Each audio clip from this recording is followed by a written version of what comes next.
Just a quick demonstration this morning to show you the the prayer flag technique that many of you saw online and asked for. I've never done a video before, so bear with me. This is just a regular stamp on an acrylic stamp pad that you need to have, or whatever stamp pad you have. You can see the bird on there hopefully. And a quick thing before you treat your fabric, you want to put no flow on top of the fabric if you're going to do any ink work or drawing so that it does not bleed out. And I'll show you what I mean by that, because you should always have trial and error sheets. This is with the no flow. You can see where the color stays inside the bird and looks really watercolory. And this is without, and you can see how it bleeds all outside. It'll go underneath and then it'll bleed out behind your design, which sometimes can look okay if you want a shadow, but you can't really control that. So for the purposes of this exercise, I use that. It goes on really thick, sort of really gloopy. You don't need that much, and you can heat set it with an iron if you don't want to wait for it to dry, but it doesn't take that long. So what I did then is I just happened to have some Liquitex gesso. You can use any kind of gesso. I'm not purporting one is better than the other, although I happen to like Liquitex products because I use them in my calligraphy. And I just put some of this on here like this. Just brush it on. Made it kind of thick because I want to use second generation stamps. And by that, for those of you stampers out there know what that is. For those who don't, it means you're going to get one press really heavy, which is nice. And then you don't have to smoosh it on there really hard. And then I'm going to do a second one right up top so you can see what I mean by second generation stamp. Okay, so the first one, as you can see, is very thick, and that's really nice. I mean, if you know, I have some that are like that, and that turns out really pretty, but I love the second generation where it's just the outline too. So I happen to be making 12 prayer flags for a project that I'm in, and so it worked out to have some of each, and that gives a really nice variant to each one. So you can line them all up, stamp them all at the same time. As my friends like to think, that's the left part of my brain. I like to do assembly line when I'm doing a lot of something. Okay, so that done, these all have to dry, so I'm probably going to pause this while they dry because I didn't think to bring my little hair dryer. In the meantime, we can look at some of these that I did. Now, this one I did where I drew the flower on, because we're talking about the Posca markers. I drew the flower on in pencil because I happen to like the idea that the pencil line shows through. And then I I drew with the Posca markers in to create some color variants in here. You'll notice that the poppy is really, it sort of really blends into the background until you see this green. So I'm learning as I go. This is, every time I pick up ink and pen and fabric, to me it's always, let's see what happens this time. It's not that it's a consistency issue. It's just like, for instance, I really like the way this looks where it blends in, but I may want to darken this up because these are going to be prayer flags that are hanging outside. Your eye's probably going to be drawn to that bright pink, and then hopefully you'll look further and see the flower. Or I could really make that pop by, you know, painting a darker background around it or something if I wanted. And the nice thing about having these all pre-treated with no flow is I know that wherever I put the ink, it's going to stay where I put it. It's not going to bleed off to one side or make it look wonky. Okay, so not quite dry yet, but I think we can still work with one of these. So what I would do next, and I'm not going to show that part in here because I don't think you guys were interested or had any questions about that, but I basically used Liquitex ink, liquid ink, any kind of acrylic liquid. Usually I use F&W, but I ran out of this beautiful phthalo blue. So I went back to this one. They're similar. Although Liquitex, I would have to admit, is a bit thinner. And then I simply took a smaller brush, as you can see, and I wanted the bird to, I wanted the paint to be a little bit shiny, so I put some, again, Liquitex. This is a thicker acrylic, and it's a shiny gold. I find that when I mix that with the blue,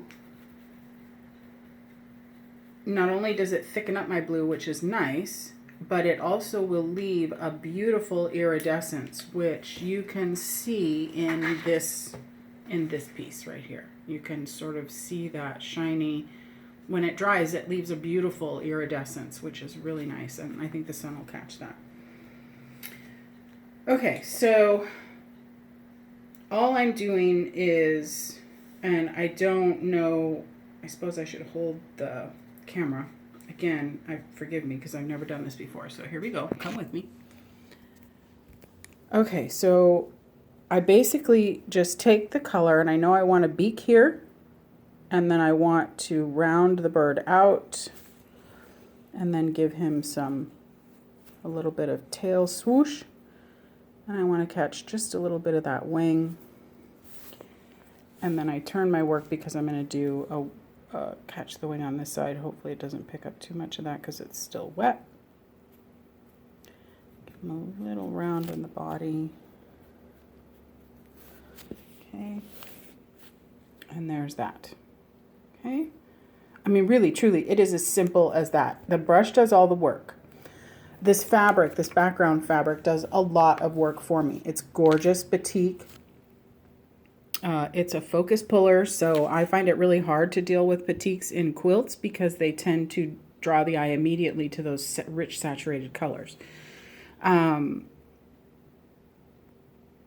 Okay, so that's going to dry, and then I did go back with another brush, and I had some rose color paint, this golden magenta, fabulous color, it's gorgeous, and I mixed it in here with this gold the same way, and then I put some on the top of the little bird head just to give him a little glistening up there. Okay, and then if you water this down enough, again, and I think I have some blue in there now, but you can just brush some iridescence in here and there. And see how it just sort of dissolves into the fabric?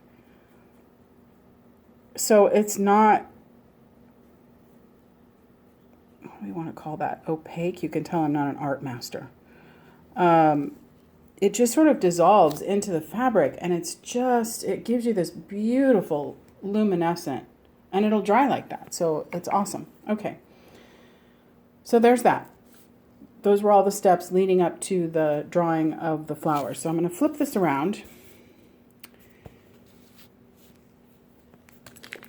Now, a gal had asked me, and please forgive me, I've forgotten your name, what kind of ink these were inside here, if these were dye or ink. Well, I'm sorry, they're in Japanese, and I haven't looked online, but please do feel free to look up Posca Markers.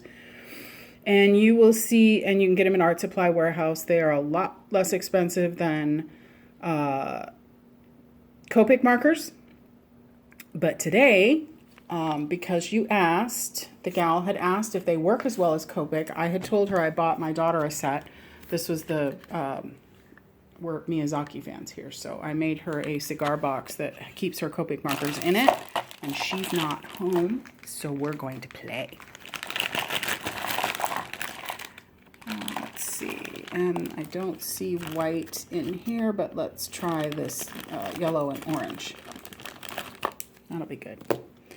So, here's your Copic markers. These have dual edges. One is wedged, and the other one is a brush. Oops, sorry, a brush end. There you go. Sorry. Okay. the Posca markers that I use are more fine point. There you go. And they do have the rattly thing inside, so it is, I'm going to say it's alcohol-based ink then, that it's got to mix up in there because it does that. I use a lot of this brand. I also love Pen Touch because it's the same thing. It's got the little rattly thing in there. Okay, so the first thing I do is just really quickly sketch out, and I'm going to try and do this holding this at the same time.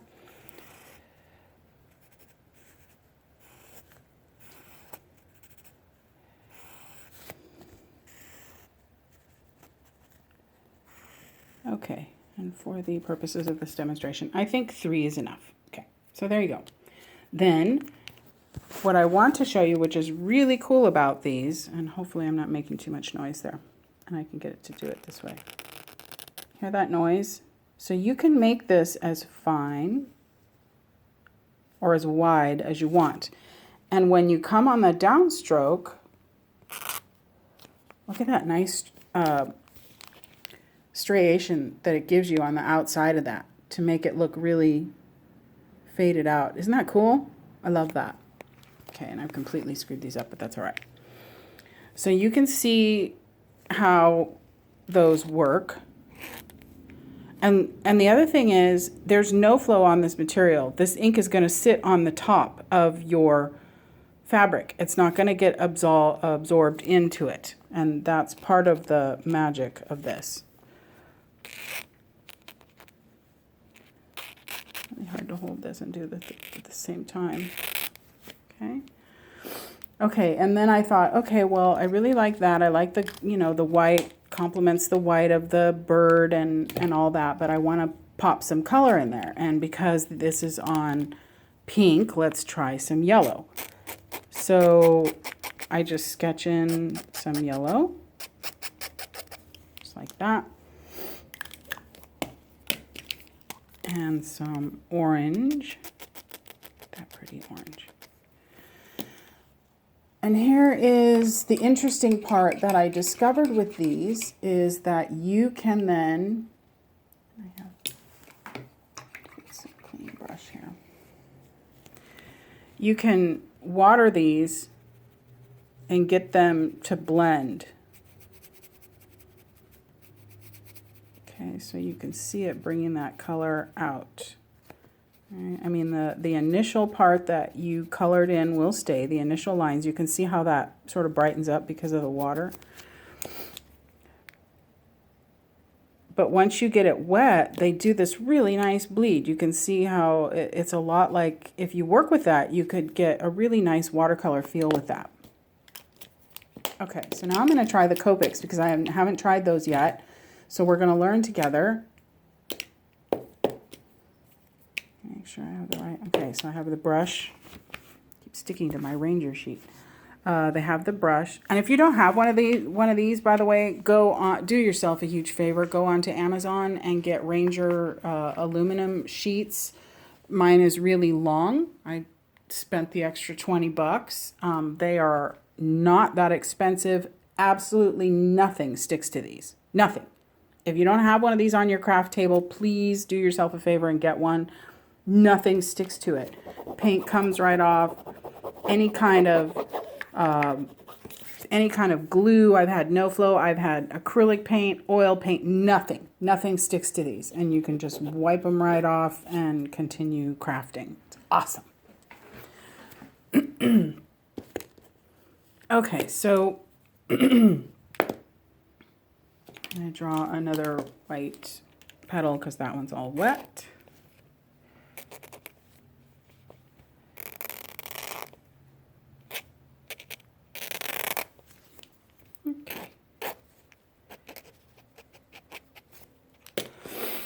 Okay, so here's the yellow Copic.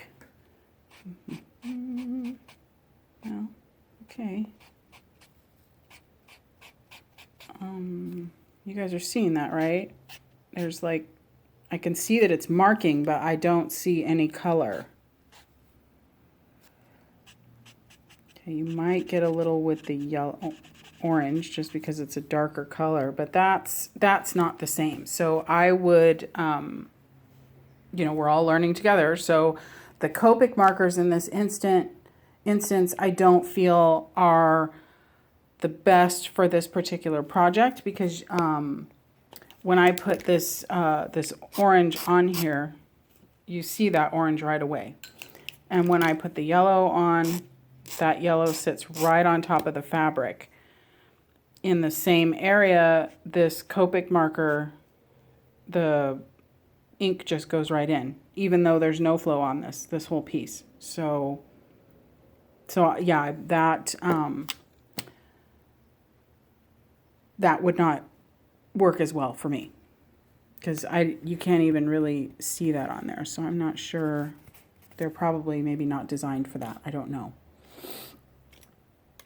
But from what I understand, and I've never used these myself, the Copic markers are the be-all and end-all of any kind of paper writing, coloring, and so forth. I have never used them, so I cannot personally attest to that. I have used the Posca markers. I found them from willowing.com in her art tutorials. Go online if you haven't seen her art tutorials. They're fabulous. Again, it's willowing, WILLOWING.com. She's a brilliant artist from Wales who's very free and giving with her gift by sharing on a bunch of free tutorials with things that she does. So that's how I did it. That's the tutorial, and then again, this was the one that was shown, and you can see there's pink in there. You can see all the colors. This is completely dry because it had dried overnight, so there's no wet, you know, background. And even as the Copics are drying, I still just see like marker prints, which I'm not crazy about. I like the fact that the yellow pops right off of there, and so does the orange. Okay, and then, so I think that's it. And hopefully that wasn't totally boring, a really quick 20-minute video. And I'm not going to show you myself again as I just woke up this morning. Still even haven't finished my first cup of coffee. Thank you very much. So this was fun. I hope you enjoy it. I hope you learned something. If you have any questions, please feel free to text me, email me, private message me, however you need to. I do have a blog. I haven't kept up on it. I've been really busy with other projects and kittens, as you all know. And thank you so much for everybody being so in love with Miss Esme. I know she adores all the attention too. So thanks a lot. And I hope you guys have a great weekend. Go make something. It's fun.